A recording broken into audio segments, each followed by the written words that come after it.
A Rússia fez intensos ataques contra o território da Ucrânia, sobretudo na capital Kiev. Kiev ou Kiev são nomes para a mesma cidade. Nós vemos por aí as pessoas brigando pelo nome. A apropriação do nome certamente tem a ver com a questão de identidade cultural, com toda a questão do mundo da geopolítica, evidentemente. Tanto é que os territórios, por exemplo, da Cisjordânia podem ser chamados de Samaria ou ainda de Judéia. Em outras palavras, o nome certamente faz muita diferença quando você aborda as questões da geopolítica. Então, Kiev ou Kiev são nomes que se referem à capital da Ucrânia, porém, Kiev é uma pronúncia ucraniana, enquanto que Kiev é uma pronúncia russa, e por isso, portanto, nós vamos analisar as pessoas se referindo a Kiev ou a Kiev. No fundo, é a mesma cidade, entretanto, dependerá do ponto de vista em que você aborda a situação. Fato é, nós temos um ataque pesado da Rússia contra o território de Kiev, ou Kiev, e, lamentavelmente, inclusive com a perda civil, além, claro, de destruição considerável em infraestrutura urbana. Nós tivemos um ataque pesado por parte da Rússia contra a capital da Ucrânia. E o ataque que a Rússia faz contra a Ucrânia é uma resposta, segundo Moscou, justamente aos ataques que a Ucrânia faz a Rostov. Nós temos a Ucrânia fazendo ataques contra Rostov, sobretudo contra infraestrutura, conforme sabemos, ok? Infraestrutura de produção de petróleo e gás. Aliás, a questão de petróleo e gás é muito complicada no atual cenário, porque a Ucrânia não pretende renovar os contratos eventuais que fornecem gás para a Europa e atravessam o território ucraniano. Hoje é dia 20 de dezembro de 2024 e nós temos muitos temas a serem abordados aqui, conforme nós vamos perceber ao longo dessa nossa conversa. Tudo bem? Antes de avançar, se o conteúdo não faz que nós tenhamos uma maior compreensão sobre as questões da geopolítica, eu vou pedir a você que deixe o like, se inscreva no canal, divulgue o nosso conteúdo, aquele combo que os youtubers pedem por aí, né? Pessoal, então nós vemos na primeira fotografia justamente a região de Kursk e houve um ataque inclusive da Ucrânia contra a cidade de Kursk, tá? Mais precisamente contra a cidade de Rilsk, no interior do território de Kursk. Nós vamos falar sobre este assunto também. Nós temos aqui fotos de reprodução, enfim, a fim de nos trazer a tragédia da guerra, conforme o meu ponto aqui é que a guerra é uma tragédia, inquestionavelmente. Tanto é que nós temos uma pessoa, um civil, não é, que perde lamentavelmente a vida no território de Kiev, hoje após os ataques russos, conforme nós observamos mais cedo. E 6 pessoas perderam a vida também com o ataque que a Ucrânia fez contra o território de Kursk. Não é? Em especial na região de Rilsk, uma cidade, inclusive no interior de Kursk, cuja conquista quase se deu pela Ucrânia à medida que a Ucrânia estava avançando dentro do território da Rússia, na região de Kursk, enfim. Então, a tragédia da guerra, vamos aqui falar dos temas de hoje. Vejam só, Rússia faz intensos ataques a Kiev ou Kiev, a pronúncia fica aí a seu critério, não é? As regiões, inclusive, também vão ser chamadas conforme os pontos de vista. Você pode perceber claramente as pessoas que defendem o Irã, por exemplo, quando olhamos para as guerras no Oriente Médio, elas vão chamar de sudoeste da Ásia, muitas vezes, né? E aqueles que defendem Israel, só para dar um exemplo bem simplório aqui, vão chamar de Oriente Médio e pronto, não é? Eu falo Oriente Médio porque, para mim, que estou no Brasil, é razoável ser Oriente Médio, embora eu compreendo a posição geográfica, evidentemente a geografia é fundamental na questão geopolítica, né, gente? A posição sudoeste da Ásia, então, a região onde nós temos a península da Anatólia, não é? Mas também, sobretudo, a Península Arábica, mais ao sul, a região sudoeste da Ásia, onde nós temos o tal do famoso Mar Vermelho, Israel, as terras palestinas, enfim, o Oriente Médio, né? Bom, nomes. E o nome revela, assim, muitas vezes aí o ponto de vista da onde se parte. Fato é, nós temos o ataque que a Rússia faz à capital, trazendo danos bem consideráveis, conforme nós podemos, a propósito, visualizar nesta fotografia. Agora, a implicação do ataque da Rússia contra a capital, a primeira lamentável é que nós tivemos muitos prédios residenciais sendo atingidos, ok? E isto certamente é horrível, tá certo? As pessoas têm a sua vida impactada da pior maneira possível, conforme nós constatamos na fotografia aqui, né? Agora, além disso, a perda não é do civil, conforme nós mencionamos, além dos feridos, enfim. Além disso, a Rússia fez um ataque contra a sede do sistema de inteligência da Ucrânia. Recentemente nós analisamos aqui justamente também o quanto o sistema de inteligência, não, o serviço de inteligência da Ucrânia fez um ataque contra a Rússia, e nesse ataque em Moscou eles fizeram a baixa do general Kirillov, Igor Kirillov, então uma baixa bastante expressiva, né? E aí a Rússia hoje, nesse ataque que faz contra Kiev, e na guerra tudo muda muito rapidamente, né?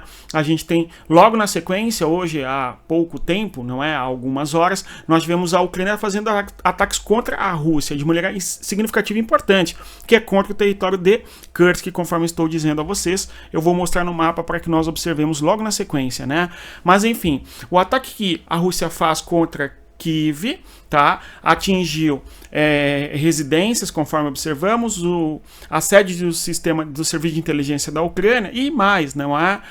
Muitas sedes diplomáticas foram afetadas. A Albânia, da Argentina, eu até fiz o compilado aqui, ó.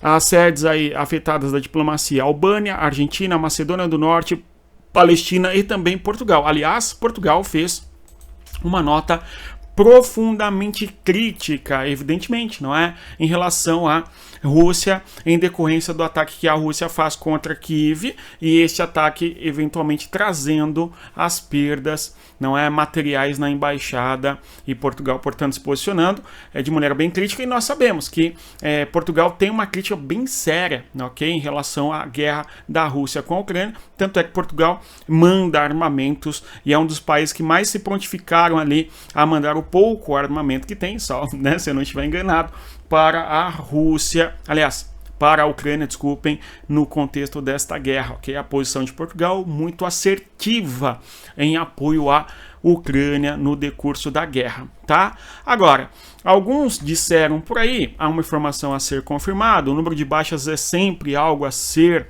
não é, considerado, porque tem impactos na questão psicológica, no fronte de guerra, então é um número muito importante que não é divulgado oficialmente, quando é divulgado ele é mascarado, sem dúvida, né?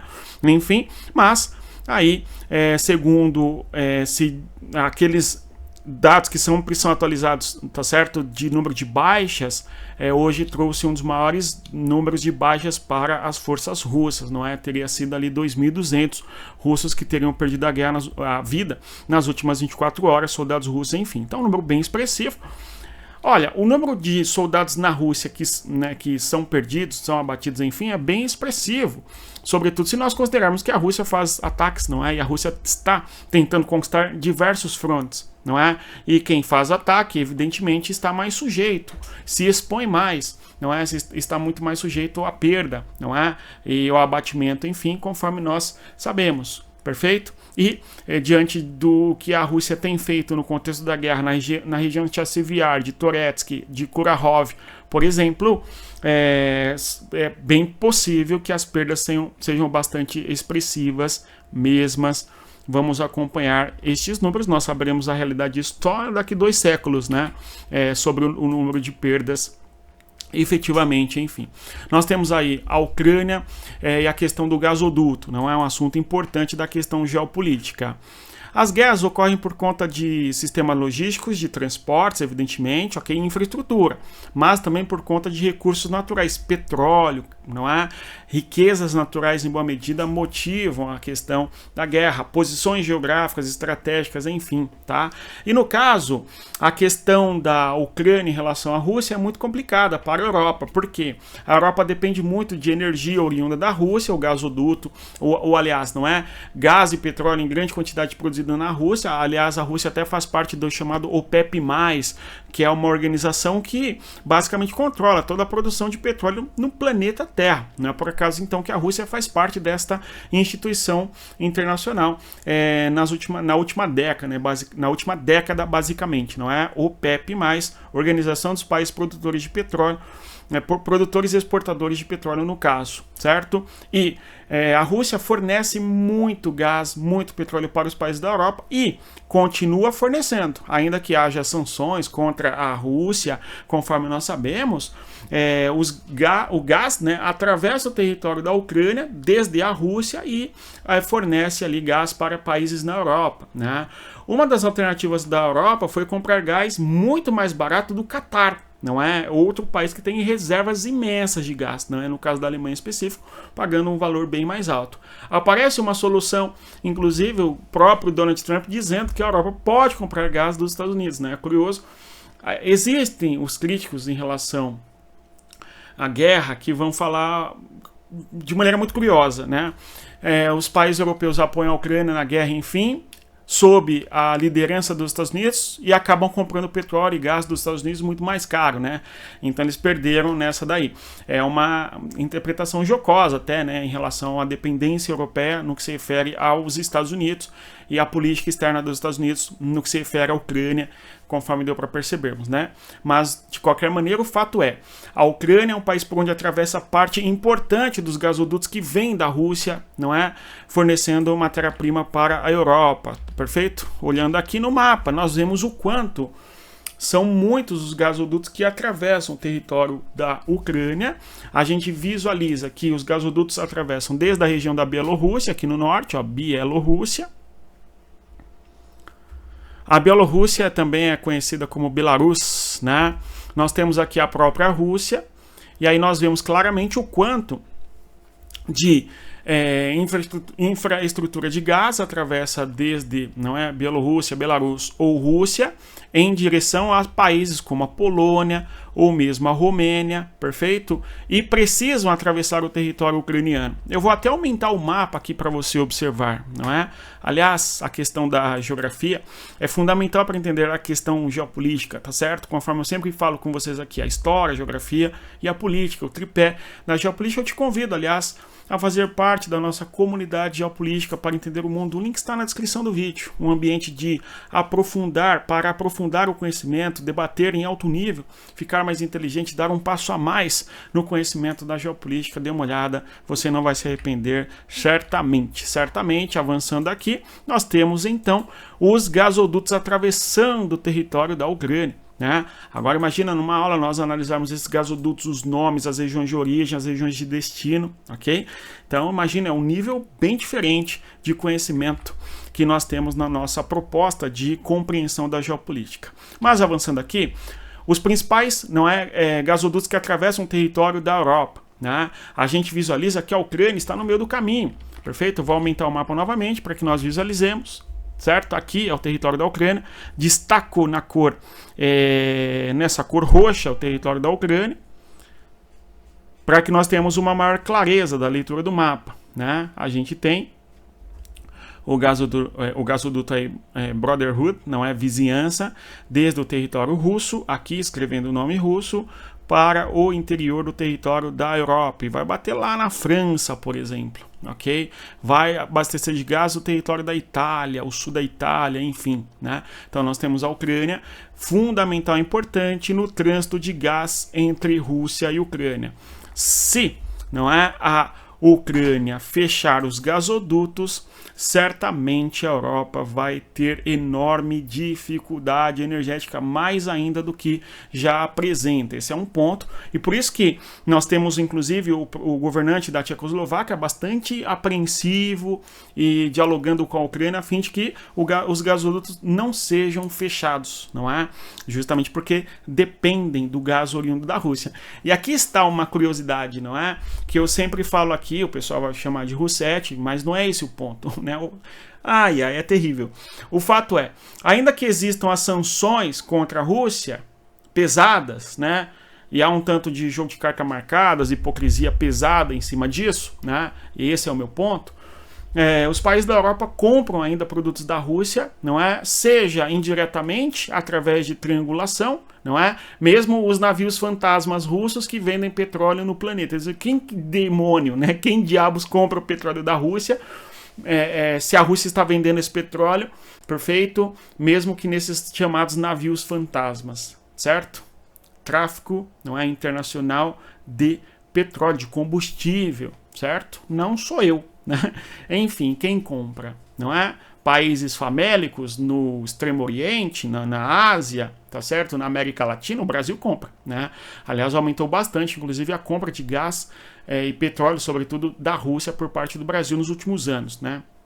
Especialmente nos últimos 2 anos, enfim. Nós falamos disso aqui, inclusive. Fato é que as sanções contra a Rússia, muito bonitas no papel, na prática, não é? Outra coisa, a triangulação, né? O aumento de relação comercial entre países da Europa e vizinho russo importante, o Cazaquistão, né? E o trânsito é país da Europa, Cazaquistão, Rússia, Rússia, Cazaquistão, país da Europa, ok? Numa transação triangular, simplesmente passando por cima das sanções econômicas contra a Rússia, enfim, né? Bom, não significa que as sanções não afetem a Rússia, mas também significa que existe muita hipocrisia no cenário do comércio internacional e no que se refere às sanções contra a Rússia. Aqui o último mapa, só para concluirmos, certo? Os gasodutos atravessam o território da Ucrânia e também de Belarus, desde o território russo. A Rússia é um país que tem enormes reservas de gás, tá? E muito se falava da questão da Rússia antes da guerra, justamente dada essa dependência que os países europeus têm do gás oriundo da Rússia, né? Tudo bem? E outro tema muito importante, não é? É justamente os ataques que a Ucrânia fez contra a região de Kursk. Tudo bem? Região de Kursk, nós temos ataques contra, não é, a Rússia feitos pela Ucrânia. Vejam só, aqui, ó, Kursk. Não é? Kursk é a Saliense Oblast, não é, que a Ucrânia ocupa dentro do território da Rússia.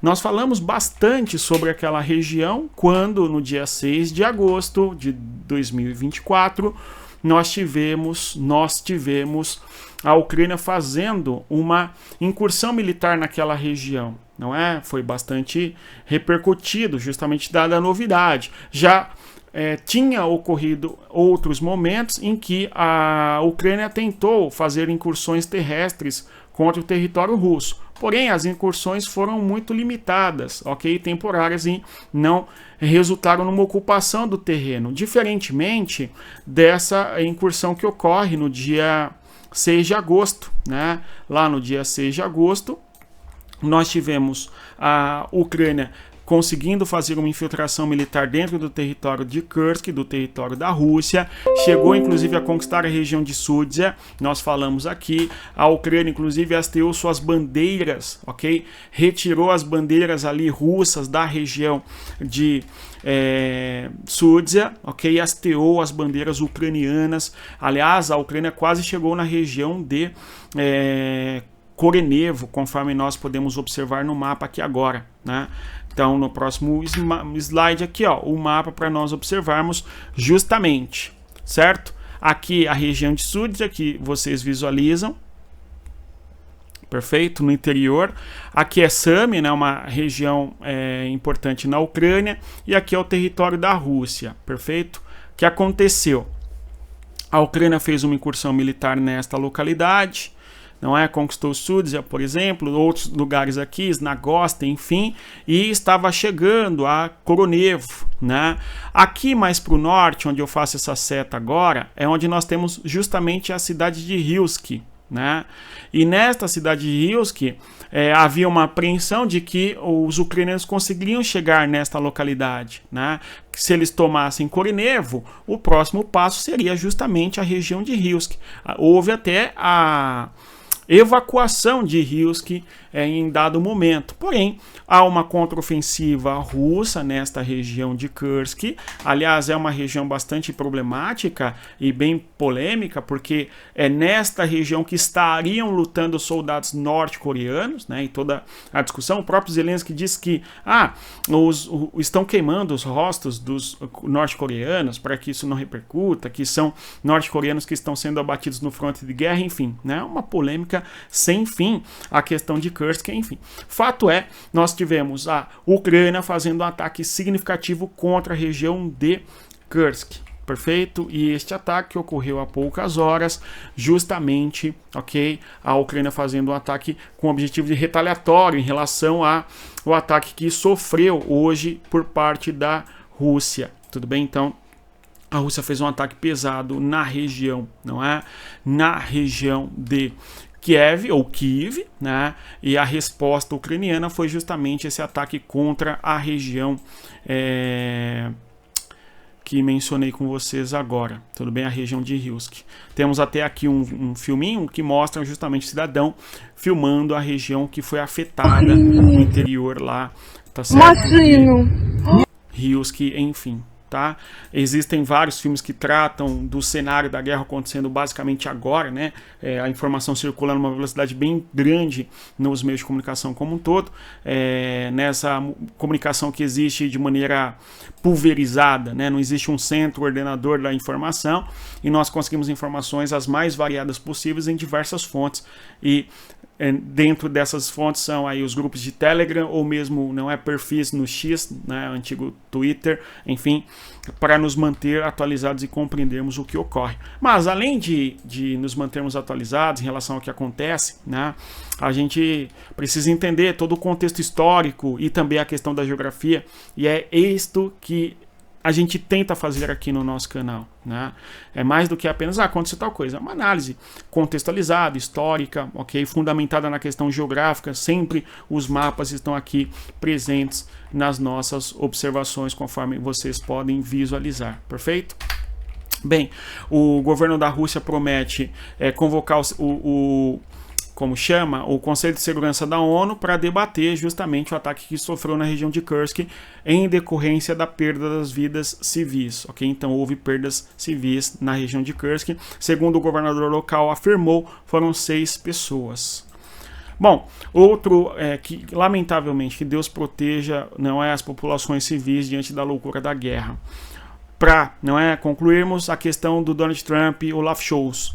Teria ocorrido uma ligação entre ambos, o primeiro-ministro da Alemanha, que já está enfraquecido, vai sair do governo no próximo mês, e Donald Trump, que está fortalecido e vai assumir o poder logo na sequência. Mas nós temos que os principais países que apoiam a Ucrânia são a Alemanha e os Estados Unidos, tá certo? Donald Trump conversa com Olaf Scholz e, pelo que parece, Olaf Scholz irá para Moscou. Então, o governante da Alemanha atual irá para Moscou a fim de discutir com Vladimir Putin caminhos para a paz, né? Vamos acompanhar tudo que será desta viagem, tudo bem? Então, o principal apoiador da Ucrânia no território da Europa, Olaf Scholz, que irá a Moscou a mando do Trump, ok? Pelo menos eu interpreto assim, para discutir soluções para a guerra. O Zelensky faz críticas pesadas em relação a tais eventos, mesmo porque a postura de Kiev, né, da Ucrânia é justamente de que é necessário que haja paz duradoura e um cessar-fogo e, consequentemente, uma paz justa.